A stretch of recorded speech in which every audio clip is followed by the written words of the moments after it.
Oi, gente! Continuando o meu desafio de ler um livro de cada país do mundo. O livro da vez é Confissões, de Santo Agostinho, ou Agostinho de Hipona, também conhecido. E esse é um livro que eu aproveitei da minha lista de leitura porque o local onde ele foi escrito, faz parte do território do continente africano. O Agostinho nasceu em Tagaste, que fica no norte da África, e que hoje essa região pertence à Argélia. Então, um dos países ali para você poder aproveitar. Esse livro é uma leitura bem antiga, ele foi escrito provavelmente entre 400 depois de Cristo. Ele, na versão que eu li, ele tem 240 páginas, então ele é um livro bem antigo, ele é meio que uma linguagem de diário, é um diário de confissões do Santo Agostinho, um livro assim muito rico e tem um contexto bem específico, né? Porque nessa época, nesse período de 400 depois de Cristo, essa região da Argélia estava sob controle do Império Romano. Então, o norte da África tinha essa presença cultural romana muito grande, que não é o mesmo caso de outros livros que eu citei aqui, como Filosofia Bantu e o livro A Visão das Plantas, que citam um contexto mais da Angola. Fazendo uma breve linha do tempo aí para você entender, a maioria dos evangelhos aconteceu, né, em aproximadamente 33 depois de Cristo, algo assim, que é a idade do ministério de Jesus. A maioria dos evangelhos foi escrito ali mais ou menos tipo 60 depois de Cristo, quando os apóstolos já estavam ali no final da vida. Então isso daqui é 400 depois de Cristo, é a expansão do cristianismo, e existiam várias outras correntes filosóficas ali rondando nessa região onde o Agostinho vivia.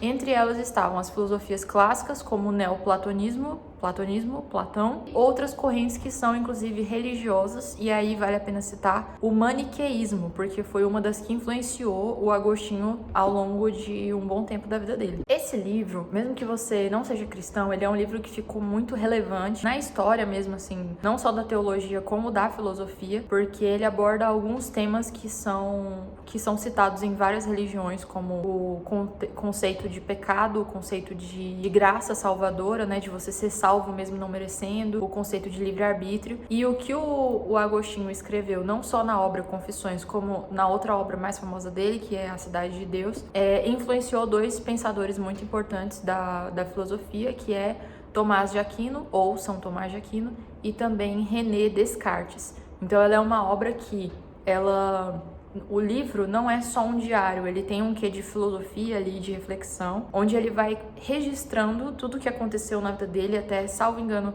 pelo menos na edição que eu li, ela estava organizada por idades, não sei se todas as edições são assim. Ele vai falando sobre as coisas que aconteceram na vida dele e ele vai refletindo sobre como que ele pensava, sobre qual que é a opinião dele atual do Agostinho que estava escrevendo sobre o Agostinho que estava vivendo aquelas coisas. Eu tive uma fase recente aí de pegar para ler muitas leituras católicas, apesar de eu ser evangélica. Eu li duas obras de Santo Agostinho. Uma foi essa, Confissões, foi a primeira que eu li, e a segunda foi Solilóquios e a Vida Feliz. É um livro, solilóquios são monólogos teatrais ou literários onde um personagem fala em voz alta consigo mesmo, expressando pensamentos, sentimentos ou planos íntimos sem a presença de outros. Então ele é uma espécie de monólogo. E nesse Solilóquios e a Vida Feliz, ele é um livro bem filosófico, ele fala sobre um monte de assuntos.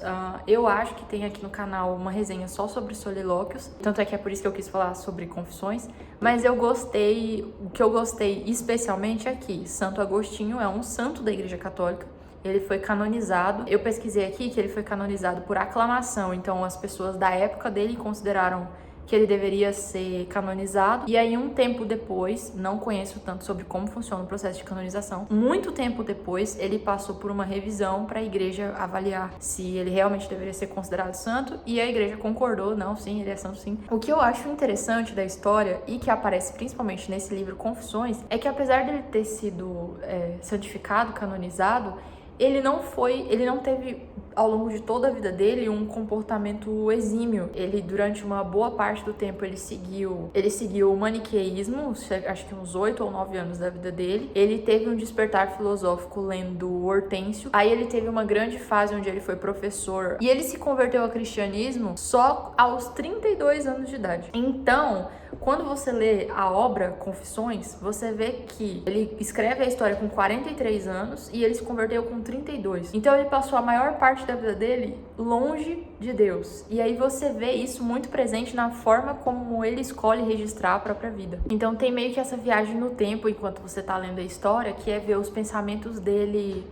atual escritor, falando sobre as situações que ele passou, a época que ele viveu na gandaia, vamos chamar assim, que ele viveu pelas ruas, etc. Ele veio a se converter por intercessão da mãe dele, que é a Mônica de Hipona, acho que é assim que chama, e ele é muito grato pela mãe dele, ele fala isso no livro. Enquanto ele tá falando sobre todos esses processos, ele aborda muitos temas que são humanos, que são coisas que todo mundo já sentiu. O pecado, a culpa de você fazer algo que é errado e saber que é errado e depois lidar com isso. Ele faz uma avaliação filosófica ali de quem ele é, quem ele gostaria de ter sido. Tem uma frase muito boa do livro, diz assim: fizeste-nos para ti, e inquieto está o nosso coração enquanto não repousa em ti. E aí, com essa frase, ele tá falando basicamente que todos nós fomos feitos para viver com o Senhor, para interagir com o Senhor, para ter uma vida de busca, ter uma vida por caminhos certos, morais ali, e que enquanto a gente não se encontra com Deus, não tem o seu encontro ali, seja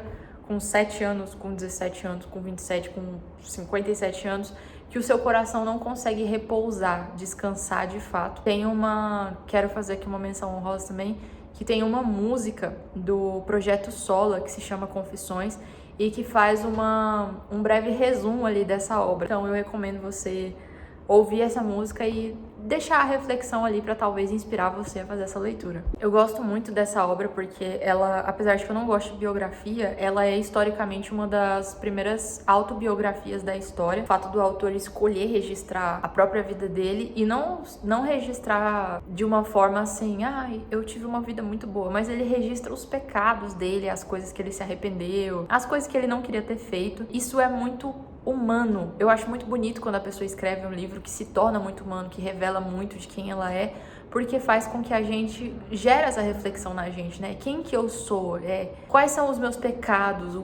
Quando a gente expõe realmente o nosso coração para fazer essa avaliação. Eu acho que é uma área da filosofia, eu tenho lido mais sobre livros de filosofia de áreas diferentes, e essa é uma área da filosofia que eu acho linda. Você não lê filosofia para explicar corrente filosófica. Eu não vou saber explicar pra você nenhuma corrente filosófica, mas eu acho linda essa característica de você ler um livro de filosofia que vai fazer você refletir sobre quem você é, como você pode melhorar, como você pode ser uma pessoa mais ideal, mais correta, mais moral, que faz o bem pro próximo. E isso aparece o tempo todo na obra Confissões. Apesar de ser muito antiga, ela é atemporal. É uma das obras que eu sempre falo aqui sobre obras atemporais. Eu acho que a mensagem de Confissões nunca morreu. E é isso. Agostinho é um dos meus filósofos teólogos favoritos. Eu gosto muito da forma sensível que ele vê o mundo, como ele fala principalmente sobre a graça, que é justamente o conceito de podermos ser salvos pelo sangue de Cristo, pela mensagem da palavra, mesmo que em nós não tenha nada de bom, mesmo que nós estejamos falhos e tenhamos um monte de problemas. Pensar que a mesma mensagem